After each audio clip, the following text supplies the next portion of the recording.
শুধু একবার আমার নবীর কাছে যেতে দাও, আমি তবেই মরতে প্রস্তুত। তবুও আবু জাহেল থামল না।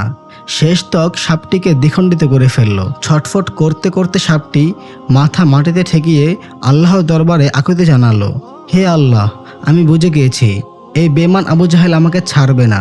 তুমি আমাকে দয়া করে আমাকে আখির নবীর কাছে পৌঁছানোর কোনো উপায় করে দাও, না হলে আমি পরকালে জাহান্নামে আগুন সহ্য করতে পারবো না। আমাকে দুনিয়াতেই যত শাস্তি দেওয়ার দাও, কিন্তু একবারের জন্য নবীর কাছে পৌঁছাতে দাও। অবশেষে নির্মমভাবে সাপটিকে হত্যা করা হলো। আবু জাহেল বলল, এই সাপটি মুহাম্মাদের জাদুর সাপ, এটা আবার বেঁচে যেতে পারে। এখন একে আগুনে পুড়িয়ে ফেলা হবে। সাপটিকে আগুনে পুড়িয়ে ছাই করে ফেলা হলো। সেই ছাই এক পাত্রে ভরে মুখ বন্ধ করে রাখা হলো। তারপর সে বলল, চলো এখন মুহাম্মদ সাল্লাল্লাহু আলাইহি ওয়াসাল্লামের কাছে গিয়ে বলি এই পাত্রে কি আছে, দেখি তার জাদু আসলে কতটা শক্তিশালী। এরপর সেই বেমান আবু জাহেল শুরু করলো মক্কার অলিগলিতে ঘুরে বেড়াতে।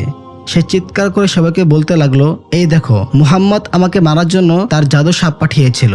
আমি তাকে মেরে ফেলেছি, আগুনে পুরো ছাই করে দিয়েছি। মুহাম্মদের জাদু আমি শেষ করে দিয়েছি।